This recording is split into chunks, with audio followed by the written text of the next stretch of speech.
Honorable Madame la députée nationale, Monsieur le représentant du ministre de l'île, honorables députés provinciaux,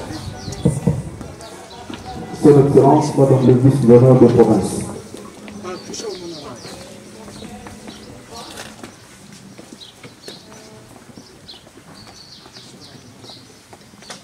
Sa Majesté Madame Tronongo, honorable Madame la députée nationale, Monsieur le représentant du ministre de l'île, honorables députés provinciaux, Excellence Madame la vice-gouverneure, Excellence Monsieur le représentant du ministre provincial de l'île, Monsieur le directeur exécutif de Savoie, chers amis, membres des communautés et des différentes chefferies, Mesdames et Messieurs, en vos titres et qualités respectives, nous vous souhaitons le bonjour et bienvenue à Catégorie. Cet atelier de vulgarisation du code minier révisé est une activité très importante pour nous tous, tel que nous sommes là. Et l'objectif principal de cet atelier est que nous puissions travailler afin d'arriver au même degré de la compréhension de la loi pour le bénéfice de tous. C'est donc très très important, les débats, nous allons essayer de donner suffisamment de temps pour les débats et nous vous encourageons tous à participer au débat dans quelque langue que ce soit. Nous sommes tous concernés, c'est important que nous puissions tous nous exprimer.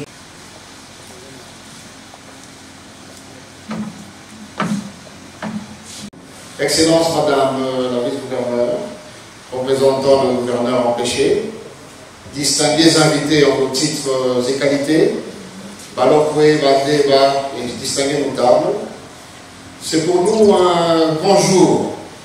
Nous saluons aussi les honorables ici présentes et distingués invités. C'est pour nous un grand jour de se retrouver ici à Catégorie, qui est un très beau cadre. C'est peut-être moins. M. Kabemba dit que c'était la 3e fois qu'il venait. Moi, c'est peut-être la 7e ou la 8e fois. J'aime beaucoup ce cadre, surtout le fleuve à côté. Mais cette fois-ci, c'est différent. Nous venons pour parler de nous, les ETD, qui essayons de bâtir une nouvelle base, un nouveau Congo qui part de la base de nos ETD, les entités territoriales décentralisées, qui avons connu beaucoup d'espoir. Depuis Sun City, où nous étions, en tant que délégués dans la délégation du gouvernement à l'époque, 2002-2003, il y avait cette rubrique de ETD, redevances minières, les droits et les avantages, et les devoirs surtout, beaucoup de devoirs. Mais ça a pris du temps pour être implémenté, et l'an dernier au Sénat, j'étais parmi ceux qui, avec beaucoup d'enthousiasme, avaient levé ma main pour dire oui, quand le président Kédo avait dit si on était pour ou contre. Parce qu'on a vu dans ce texte beaucoup d'innovations. C'était nouveau pour nous, un vieux rêve pour pouvoir bâtir et aller de l'avant. Alors, grâce à Savoie, avec qui nous avons eu quelques entretiens, afin de faire les 12 mois d'évaluation des redevances minières. Il est vrai que nous n'avons pas l'exclusivité de la vérité. Alors j'ai posé des questions, comment aller de l'avant. Là où nous nous sommes trompés, que les ONG nous disent pas exécutif, CLDHF, vous vous êtes trompés. Ou bien nous sommes ouverts.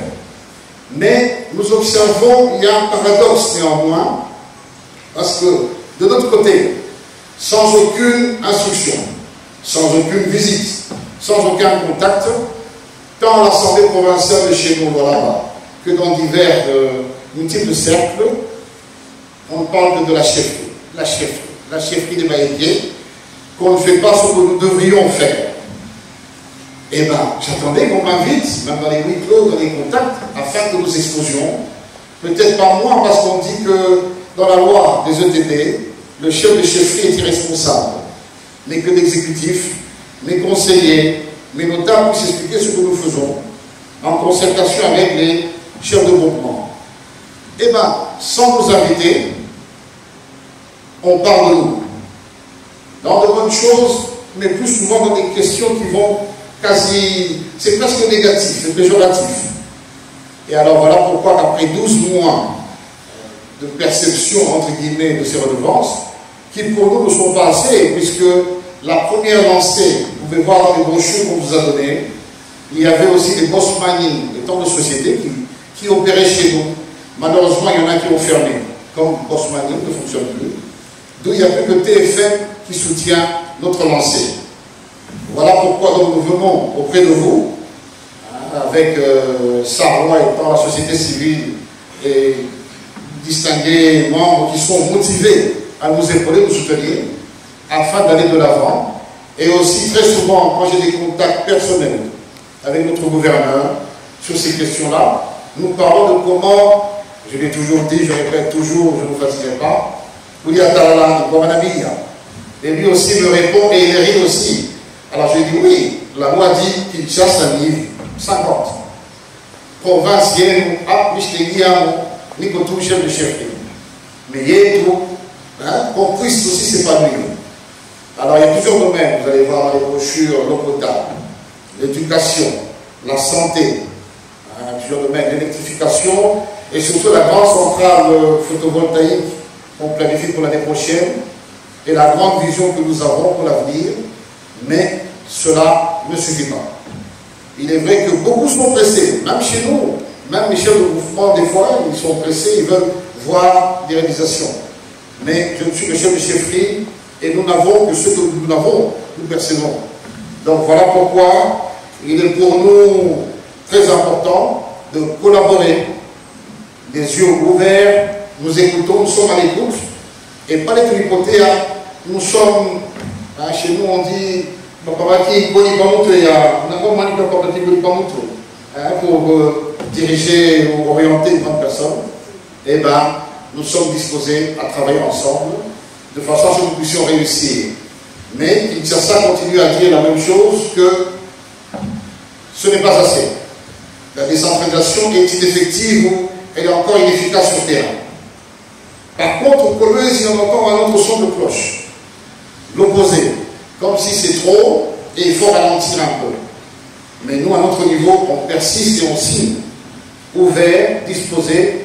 Mais pour nous, notre beefsteak là que nous avons, pour une fois depuis, quand Mousseline est mort, notre ancêtre en 1891, tué par les Belges, ils ne l'ont pas tué parce qu'ils ne l'aimaient pas. Non, ils n'avaient rien contre Mousseline. Mais ils l'ont tué parce qu'ils aimaient son Moukouba, son cuivre, son cobalt, ses richesses. Voilà pourquoi, maintenant que nous les avons, nous sommes prêts vraiment à collaborer, de t'aider, chefferie des Baïké, que d'aucuns appellent chefferie pilote. Nous sommes des étudiants, nous sommes ouverts à apprendre, mais un an seulement, il a un petit homme de table, il y a un Quinois. Maman, il s'est mis, il avocat, il a assemblé et tout. Il est bifté, maman, il est tout. Merci beaucoup. De Sa Majesté le Moami, lesquelles initiatives, dont celle qui nous réunit ici, et les documents qui viennent de nous être distribués, vont dans le sens de la redevabilité et de la transparence qui constitue le socle d'une bonne gouvernance pour un leader qui est soucieux du devenir de ses administrés. Pour permettre à tout un chacun de s'imprégner de l'esprit de la loi numéro et souhaite à tout le monde d'excellents travaux.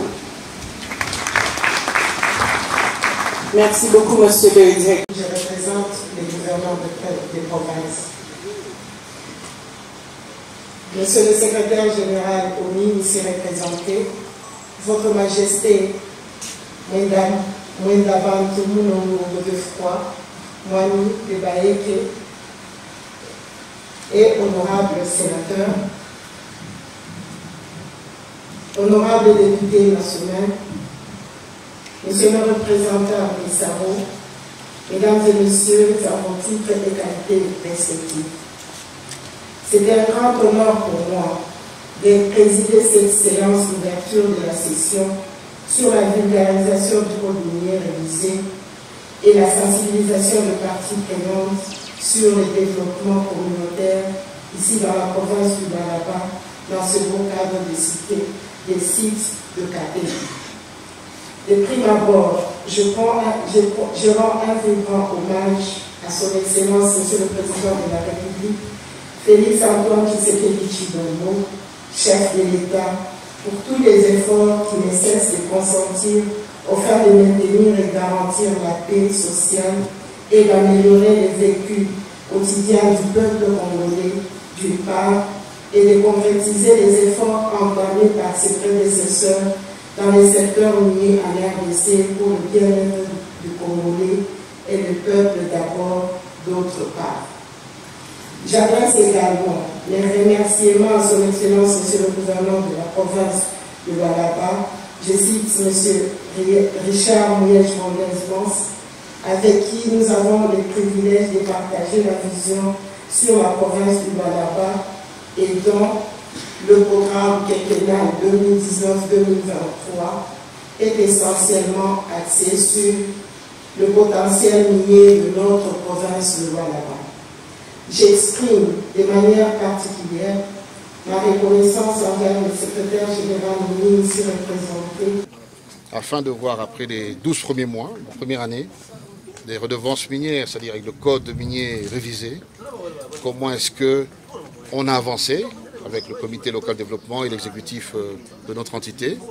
Là où on a échoué et là où on a réussi, afin qu'on puisse évaluer ensemble comment, pour l'année qui commence, aller de l'avant en 2020 et surtout rectifier le tir, là où il faut rectifier. Mais sinon, c'est très important pour nous.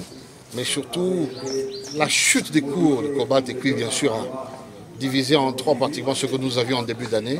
Mais néanmoins, on se serre la ceinture et on continue nos actions pour le développement. Accent. Allez, Kaboulou.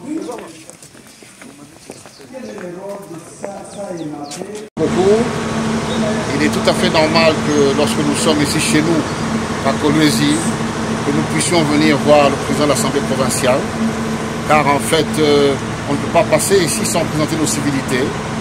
Et aussi, nous sommes dans une période où nous débattons dans un atelier spécifique aux redevances minières.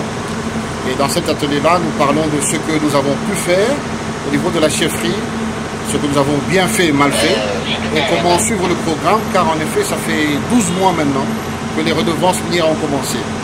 Mais l'impact, bien sûr, c'est un peu plus long que prévu.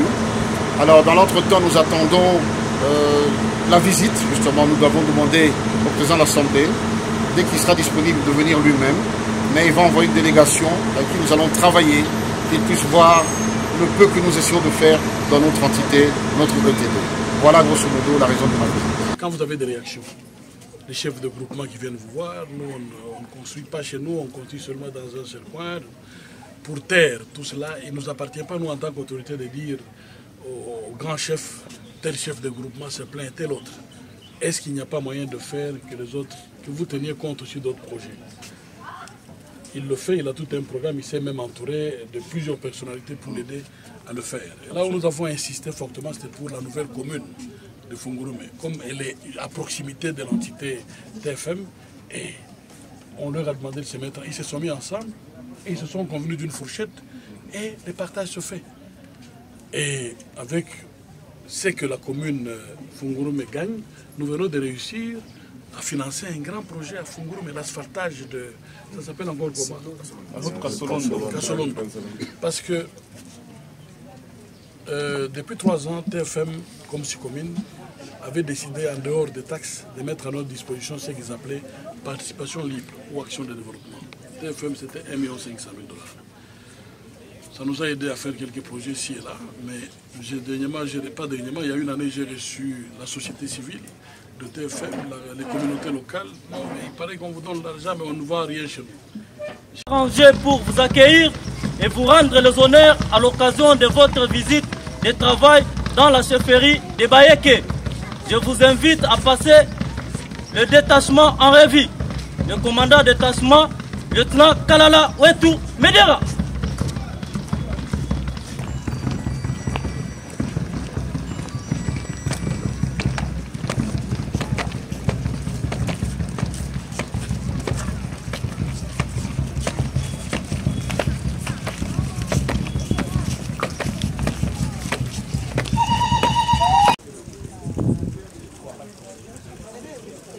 Je suis venu à Bunkeya, je suis venu rendre visite à mon ami Mounongo Mwendamsiri, qui est un grand chef coutumier très respecté dans notre province, donc la grande province du Katanga. À Bunkeya, je suis venu voir les réalisations opérées par mon ami durant ces derniers temps. Je suis très satisfait, très impressionné. Vous savez, la dernière fois quand je suis venu ici, c'était autre chose. Et aujourd'hui, j'ai trouvé des bâtisses, des bureaux administratifs, il y a de l'internat, l'université, un bâtiment de la radio. Vous voyez que je me suis perdu un peu. Sauf que je demande à la population de Bunkeya de soutenir le Mwami. Il est là, un agent de développement tout fait. Parce qu'il est en train de prouver de quoi il est capable et puis un administrativiste. Je suis très très content de ce que Mwami fait ici. Et même pour la population du Lualaba, il faut compter aussi avec les chefs coutumiers. Parce qu'à l'époque, vous savez, même quand on nous donnait des chefs d'encadrement administratif, c'est parce qu'on pensait que les chefs étaient illettrés. Et aujourd'hui, par-ci, par-là, on voit les chefs coutumiers, les chefs de chefferie sont tantôt licenciés ou gradués ou quoi, ils ont étudié. Mon ami est doublement licencié aux États-Unis, vous comprenez. Puis en sciences sociales, il sait se débrouiller pour arranger sa chefferie. Et ce que je vois, vous voyez, au Katanga, c'est la seule chefferie où tous les chefs de groupement sont véhiculés. C'est une grande chose, ça, je crois qu'on dirait même au niveau de la République démocratique du Congo, tous les groupements de la chefferie de Garangaze sont véhiculés. Ils ont des moyens de locomotion pour assurer leur service. C'est une très bonne chose. Nous voulons que cela aille un peu partout. Enfin, je demande à la population de l'aider. Ce n'est pas régulièrement qu'on a de chefs comme ça. Vous comprenez? Vous avez un chef qui entreprend, un chef qui sait voir le social de la population. Vous avez vu Bunkeya maintenant électrifié. Vous avez vu le projet là, de panneaux solaires. Là. Tout ça, ça démontre qu'on a un chef qu'il faut soutenir. Donc toute la population, même le territoire de Lubudi, même la province du Lualaba, je pense que Mwami, nous lui devons des égards. Et puis c'est quelqu'un que nous devons soutenir à 100%.